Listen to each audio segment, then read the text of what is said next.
everybody. Hello. Welcome to our July deTour of Bluegrass Distillers at Elkwood Farm. What a wonderful way to celebrate the day before the 4th of July with America's only native spirit, which I've not had any yet. It's an honor for the Bluegrass Trust to be out here at this historic site. It's practicing adaptive reuse in the most Kentucky way possible. We are so grateful for you all hosting us and for opening it up. And I don't want to keep us from the barrel too much longer, so I'm going to turn over to Maggie and Steve. Hey everyone, thanks so much for coming out. My name is Maggie Young. I'm the Director of Marketing and Distribution out here.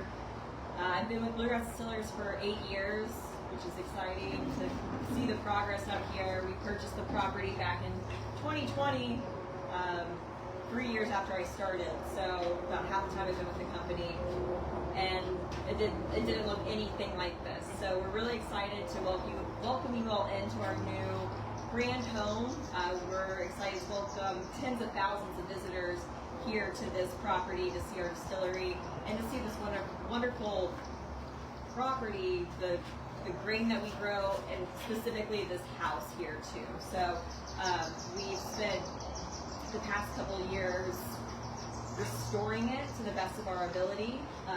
Steve knows a little bit more about the history, so this is Steve Morgan, by the way. So Steve has been with Bluegrass since 2020.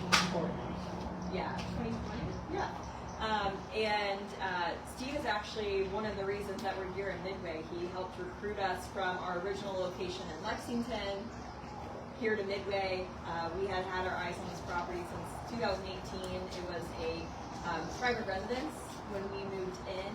So there was a family that had been living here for many, many years. And we'll get more into that. And they moved out in February of 2021, the Mitchell family. And then I'm excited to show you all around before the distillery's done, and then, like I said, open up this home to people from across the globe.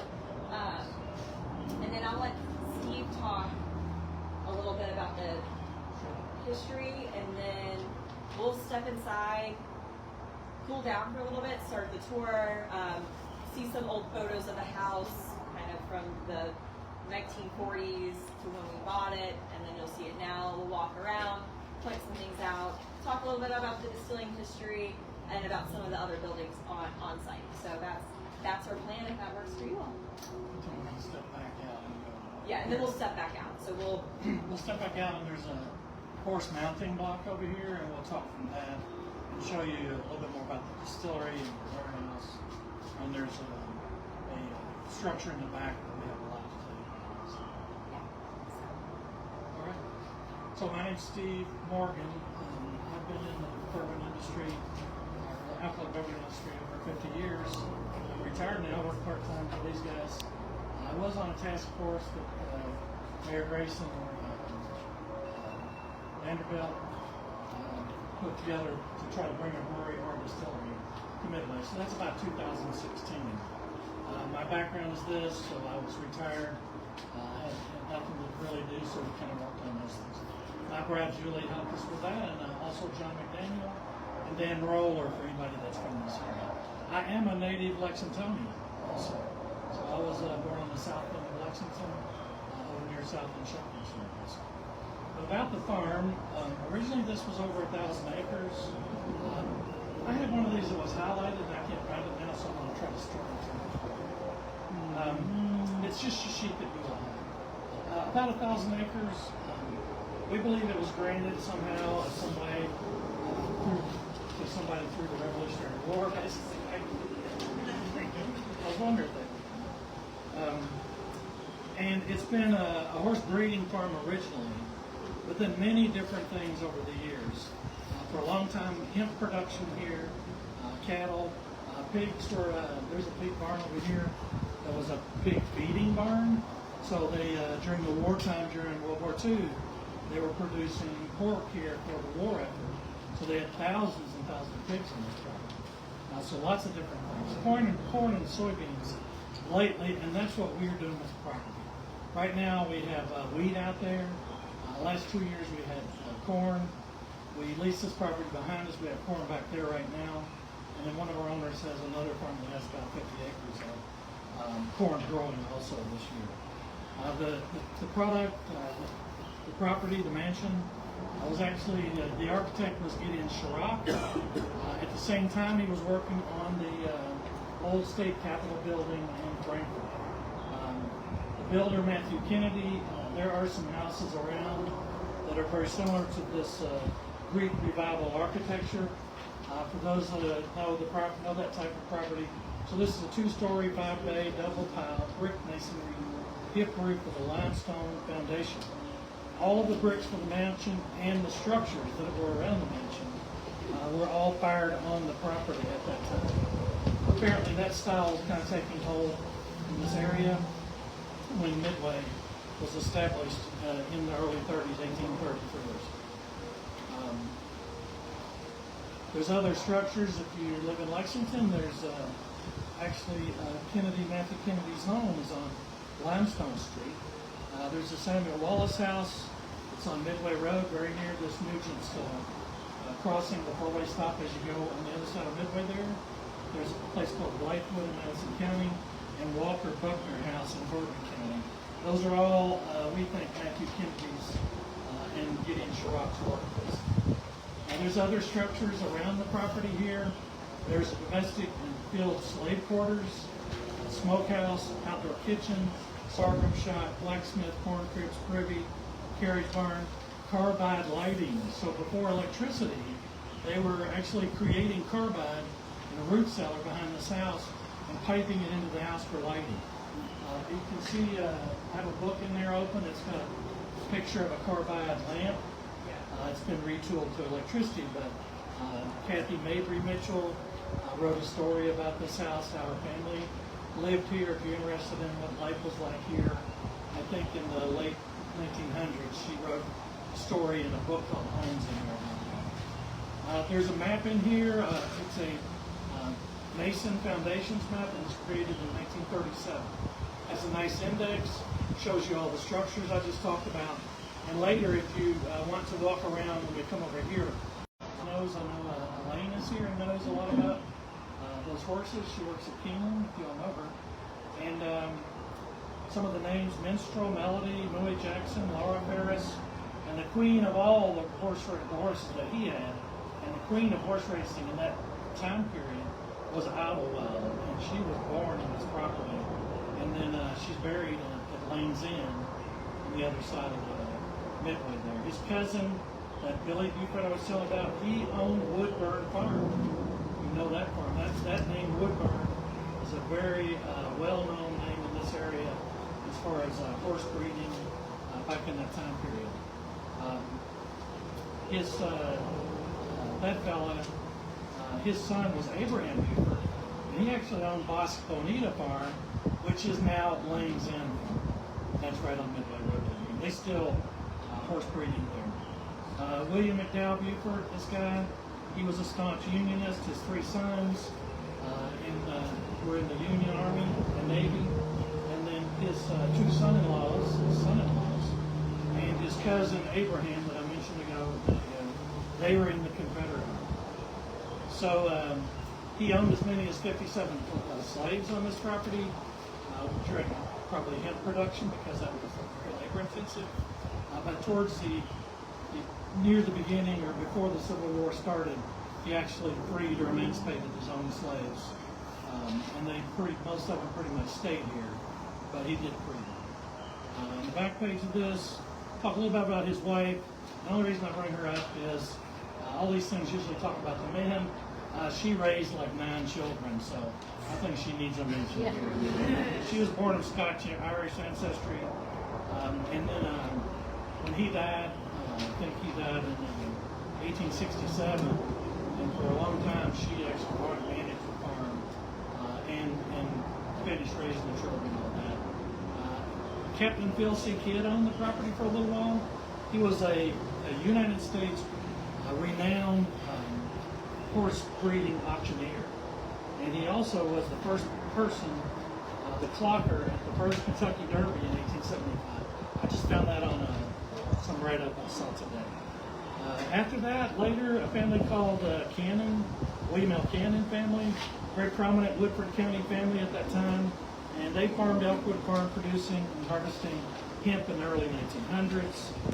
William Cannon's father, he's probably more well known for his father. His father was John Cannon. He was a steamboat builder.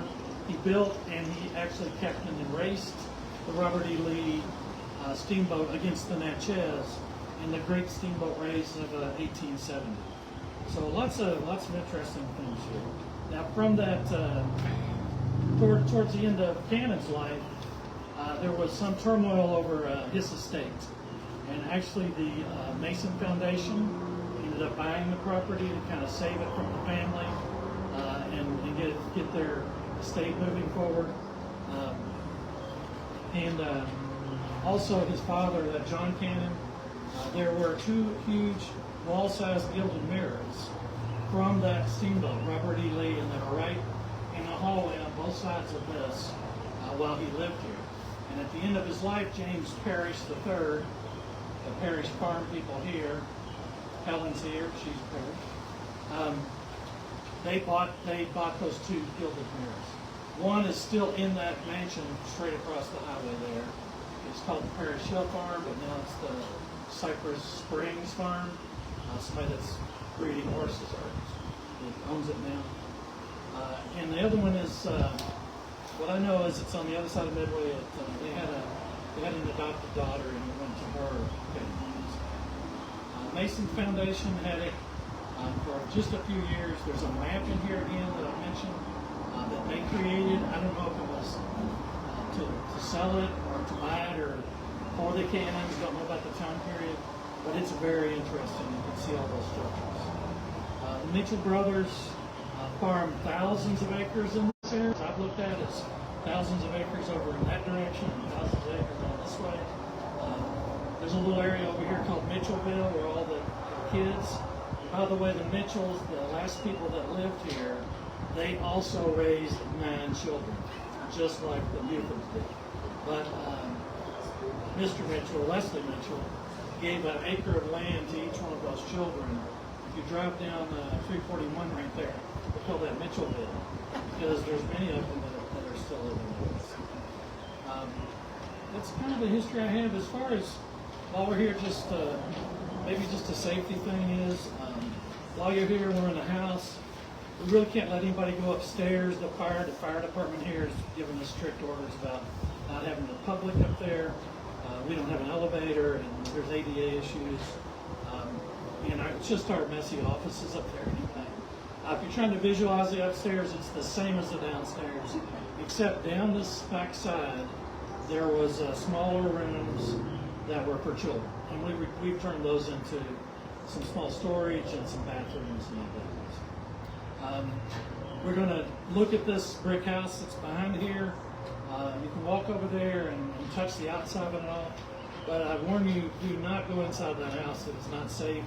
We've restored the outside and the roof and that.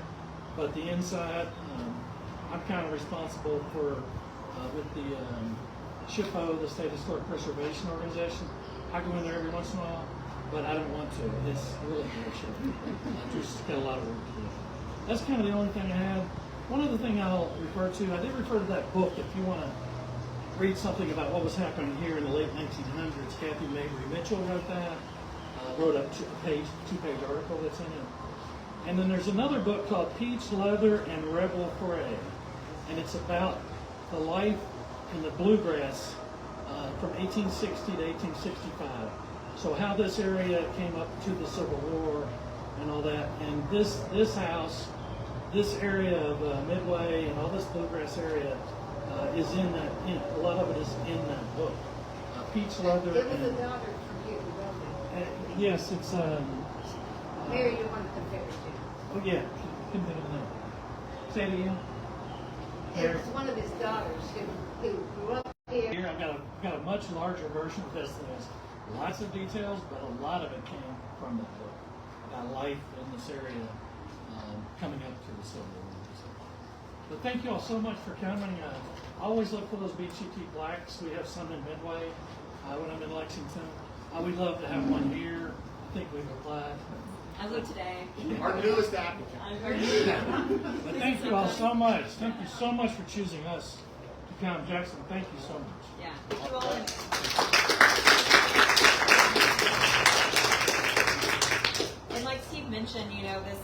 property,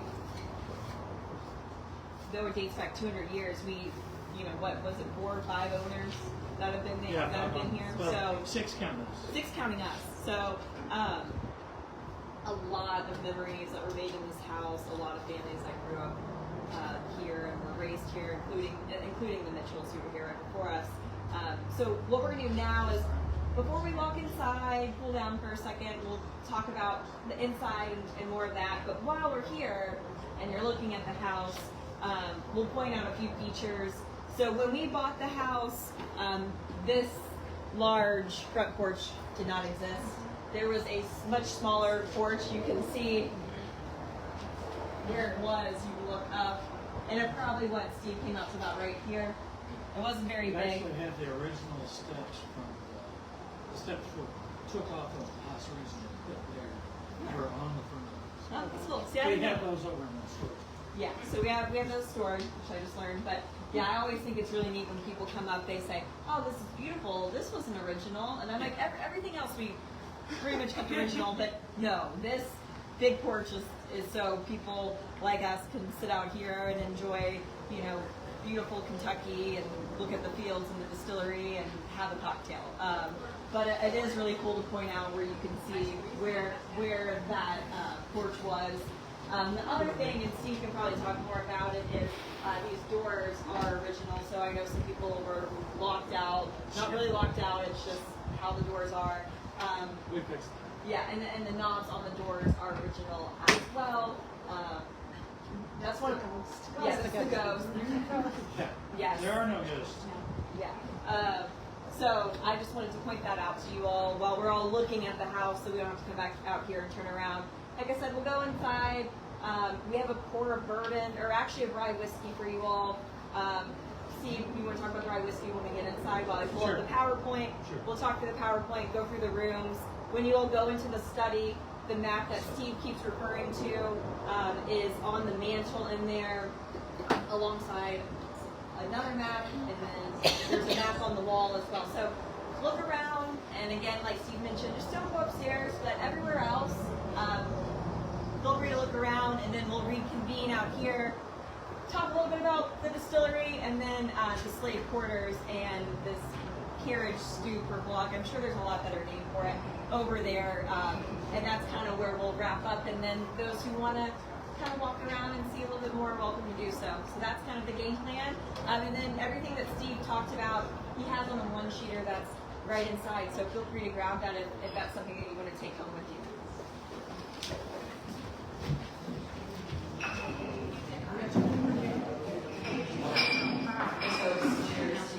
Oh, I see. It's free. You can't come to the distillery and not have bourbon. Y'all can just kind of right in here. I'm going to tell you about this rye whiskey.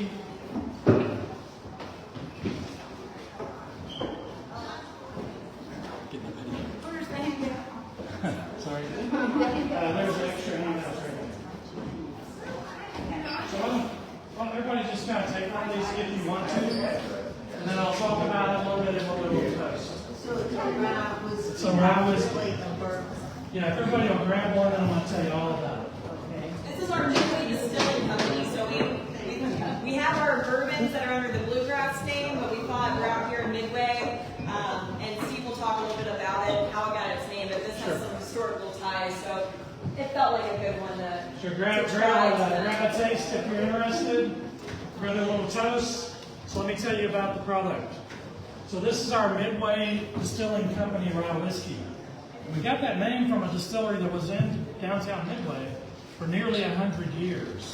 And right around Prohibition, they used the name Midway Distilling Company. So we bought the rights to that name, and we used that just on our rye whiskeys. So we originally only did bourbon, but the last few years we've had this rye whiskey. So this is 95% rye, 5% malted barley. We have 5 different types of this, 5 different versions. This version is finished in toasted French oak barrels. So as opposed to bourbon that's in American white oak barrels, this was in American white oak barrels for 6 years. Then it goes into a toasted French oak barrel for 90 days. So that French oak is a little different than American white oak. It gives you this kind of nutty, buttery, kind of a silky finish to it. It is 110 proof, 6 years old in the brand new charred barrel, 90 days in that other barrel. So does everybody have one? Or Everyone has get it up? Everybody want one? Let me get everybody with one, then we'll do a toast here. You're just gonna hold it all the way. That's Jackson. He's gonna hold it all. I'm getting the toast. Jackson volunteered. He knows what to say. Yes, so no pressure. like all good things, bourbon is aged. Nice, that's good. Tastes like breakfast. Now, if you can, Maggie's got just a few photos, just like 6 or 8 photos. If you want to go closer, you're welcome to. It's about, yeah, feel free to. Excuse me. If anybody else still wanted to pour, I have more.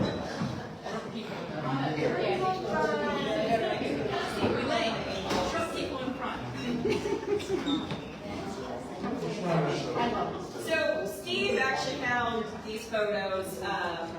He sent them to me today. Not this one. We use this for marketing. And then over here on the side, the Elkwood Farm in Midway, Kentucky, built 1835 with our National Historic Register number on it. That appears on all of our Bluegrass Distillers bottles, which I think is really cool. Again, we really care about the history of this house, the history of bourbon, the history of Midway. So much so that it's right there on our bottle. And you can't put a lot on a bourbon bottle. We'd love to write everything there is about the products and about us, but that takes up one side of the bottles. And you're welcome to, again, we don't all fit in this house. So Steve will talk about the house, but then in the gift shop you'll see those bottles, and then here to the room to the left, like I was talking about, that's where those maps are. So this is the house now, and what you see on our bottle at Elkwood Farm in Midway, Kentucky. These photos right here, Steve sent to me. These are from the 1940s. Oh, there you go. These are a little darker. So the front of the house, a view from the side, which we're going to go like right here. Really ornate porch. Yeah. So the porch that we saw, and then that front door, so you can see, it doesn't have that ornate glass on the side or the top anymore, but still the same door, the same knobs on it. That was like that when we got here. For the most part, too, we did not replace many windows. A lot of the windows are original, so as you walk around, you'll see the wave in the glass from those original windows. Some of them had to be replaced, and some of them were replaced prior to when we got them. Steve, do you have any other notes about this one from the 40s? Those came from the University of Kentucky history. I don't know how to say it, but my friend got those from there, so I didn't get them. And then here, 1960s, the house right here. So not much change to it. Like Steve mentioned, they took off, well, you could kind of see this in the last photo, but black and white, a little grainier. But those front porch steps that we took off removed, and now they're in storage, so we'll do something with them. But this is pretty similar to what the house looked like when we purchased it in 2020. We don't know when the photos of the stairwell, this photo right here, and the photo from the front porch, or the front door to here, when those were taken. We do know that the wallpaper was put up, sometime in the 1950s. One of the older Mitchell siblings, when they were moving out, she told me that. She said she remembered her dad putting it up in the early 50s. And it was more like tissue paper. Yeah, It was really well. And it was here when we moved in. Again, we can't all fit in one place at a time, but another cool thing to look at, if you come to where I'm standing, my vantage point, and look up, you can still see some of that wallpaper that remains. We do have part of the wallpaper that we have taken and preserved and framed, and eventually we'll put it up. We will be very much expanding on the history lounge, starting with the history of this property, the distilling history of Midway, to now, over the next 5 years, we just want to make sure we have the most accurate information, and a lot of that stuff that we gathered over the past 4+ years will be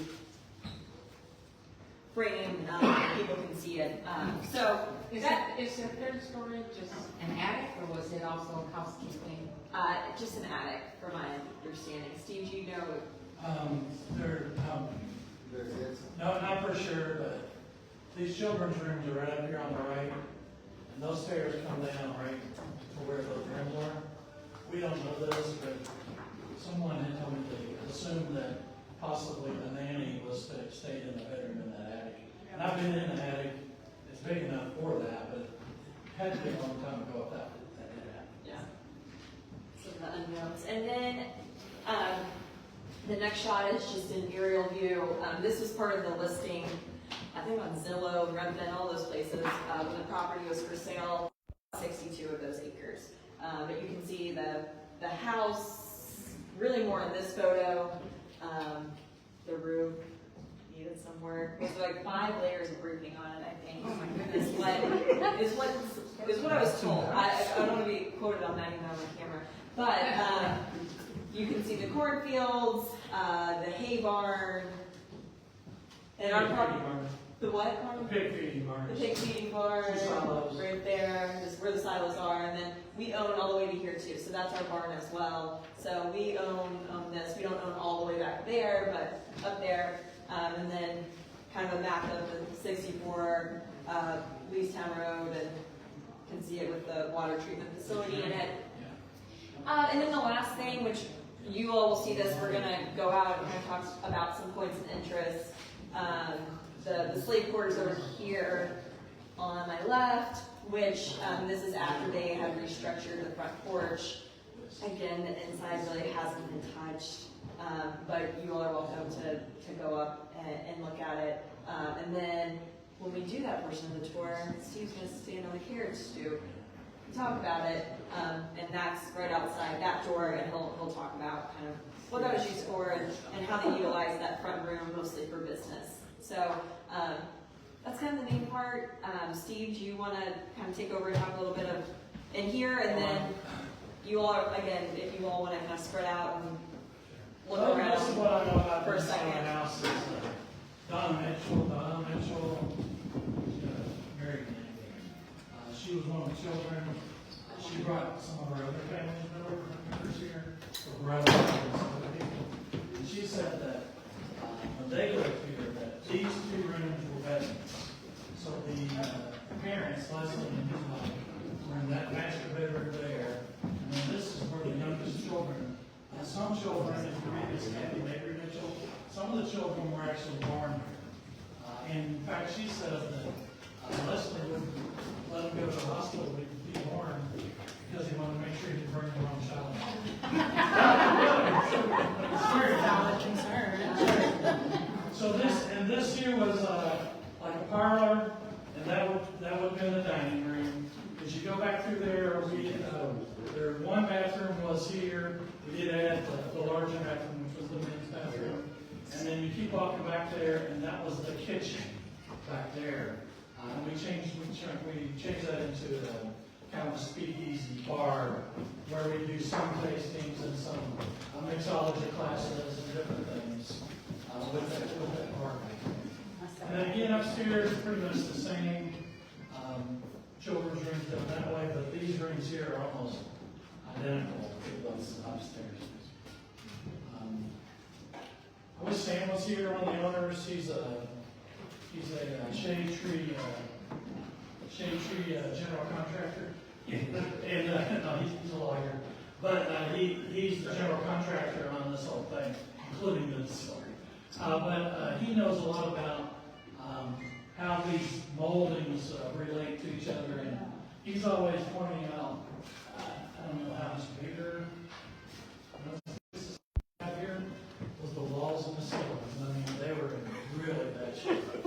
this is the carbide lighting fixture I was telling you.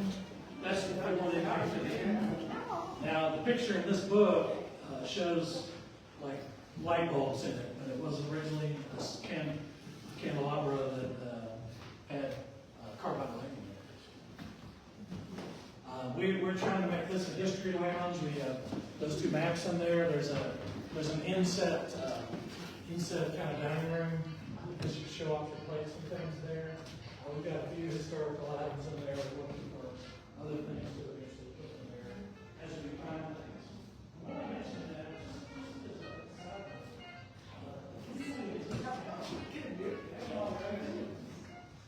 we have a history museum in Midway that is top notch. And we think you're in Chicago.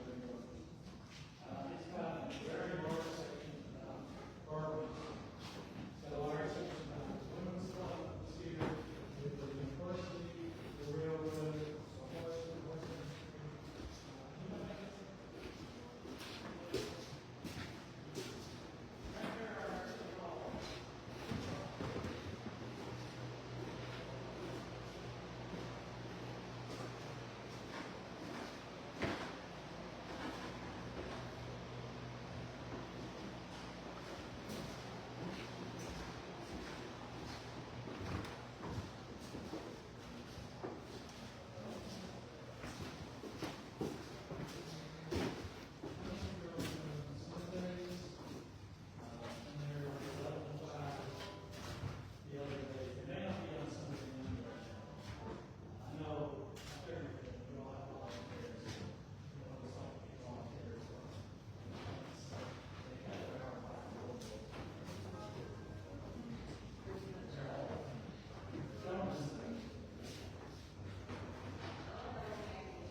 Bookshelves and things like that. So that's why that's in there, that's something behind that. And then the spiral staircase behind you all is a replica of the original state capitol building in Frankfurt, and that was done by Gideon Chirac, and that's one of the main reasons why Steve talked about Gideon Chirac and this other guy. Matthew Kennedy was actually the builder. Yeah, but talking about kind of that influence of the Chirac, and that's why, again, where I'm seeing, if you look out, you can see one wallpaper, but you can also see all 3 stories up. Our history lounge is named after Gideon Chirac, and then if you do make it into what was the kitchen when we moved in, which is kind of the storage area, back bar, that is named after William Buford, the man that built this house. So, and then we got Iowa Wild, the tasting room over here. The gift shop's just the gift shop. But we'll be putting, again, doing a lot of tying of the history to the buildings from around here. As we walk around, we'll give you all like 5 minutes to walk around here and kind of see what you want to see before meeting outside again. But when you all do see some of these areas, the carbide cellars, the slave quarters, there will be plaques outside talking about it. We do want to do some sort of walking tour so people can come out here and see our plaque, see your all's plaque on our house hopefully, and then also do some sort of walking tour if they don't want to see the bourbon. Some people don't care about that, some people just want to see the house. And then our goal would be to probably in the spring, maybe once a week, do some sort of history tour that is maybe a little bourbon focused, but a lot more of the history focus. Because again, like everything that Steve and I said today, we really care about the history of this property, and that's one of the big reasons why we're here and not on some other farm in Midway or Woodbury County. So yeah, I think now would be a good time if you all want to sip your bourbon, walk around, look at the there, look at the bottles, look at the maps.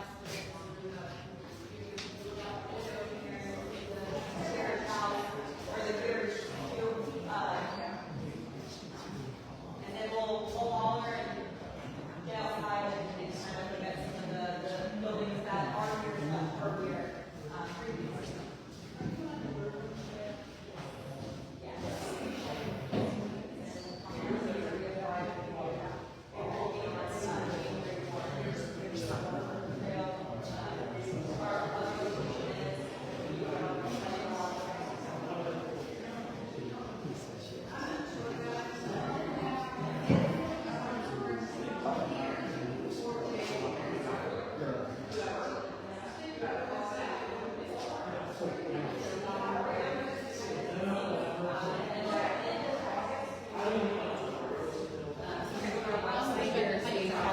Elkwood Farm, and then there's a tab for downtown. It all brings up both. Don Morgan was the name of your was he an ordained minister also? No.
some of that was wooden structure, but we have 5 different piles of bricks. And of course, our distillery is being built right there. That's 18,000 square feet. We've got, I have some pictures if you come back sometime, or it'll be open in August. So we're going to have to be producing barreling white rum, starting from aging in August. We'll be doing tours in there probably in September. Down at the end of this lane is an 18,000 square foot warehouse. That black building that we built holds 16,000 barrels of white rum. It's completely full. Now about 2,000 hours. We were aging moved all of our barrels here when we got that finished almost a year ago. But we're leasing space to other small craft distillers for the rest of that. And then this is the horse mounting block I was talking about. There are a couple of carriage stones, and we don't have those out here, but you would get off at the stagecoach or the carriage on those. And then now I want to talk about that structure. So we can tell by the brick. It's the same Flemish. Can't say it. It's a Flemish bond, maybe is the name of the style. It's the same style. The bricks were laid the same way. They were fired on the property just like all these other bricks. And from what we know, that was originally some sort of slave quarters. Now there was 3 doors and 3 sections to that house. So one person told me that they thought that was for families, for slaves that had children, that they would have a better place to stay than the field or domestic slave quarters, which might have been over in this area. What we're doing with that is, eventually we're going to have an outdoor kind of cafe area around that. And as far as honoring the slaves that were here back then, working with the State Historic Preservation Office, we are doing some 3 plaques that tell some of that history. We also have a brochure that will tell a lot of that history also. And we're working with Fred Rogers and Shelbyville and Trey, and his last name. They're architectural historians.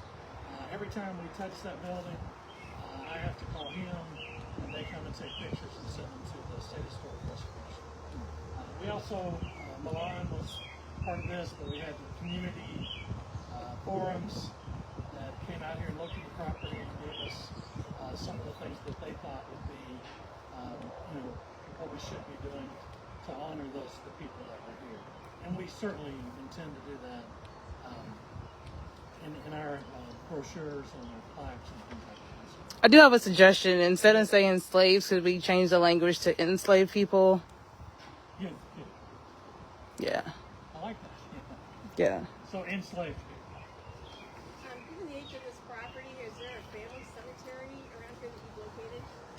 The State Historic Preservation people did like 500 soil samples looking to see if there was any kind of cemetery here, and they didn't find anything. One of these Mitchells over here, I was telling her about that, and she said that the cemetery for this property was over across the creek. This property originally was in Scott and Woodford County, so it was across the creek back over this way, but I don't know. I reported that to the Historic Preservation people, but I haven't heard that they looked for it or found anything.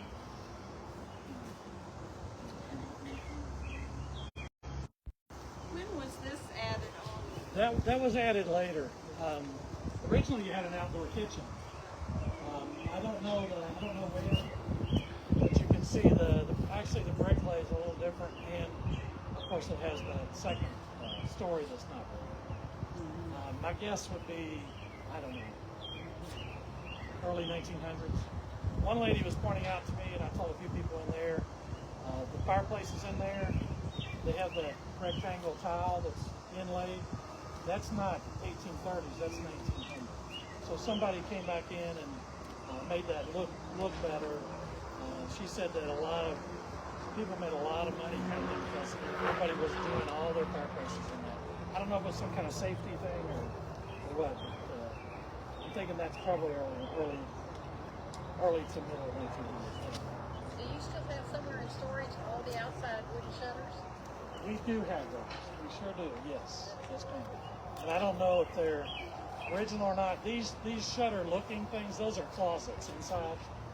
Yeah, I noticed that there was a cupboard in the office. Yeah, there's cupboards inside on those, but where you see the ironwork, those shutters we do have, and I don't know when they were made, but they're very old. They're really thick and old. I doubt they're original, but I'm sure they were put some long time ago. Anybody else? Yes, sir. No, carbide. I forget how they created it. They had a big, large steel plate at the top of that, and they used rain and some chemical to produce the carbide, and somehow had a way to store it, and then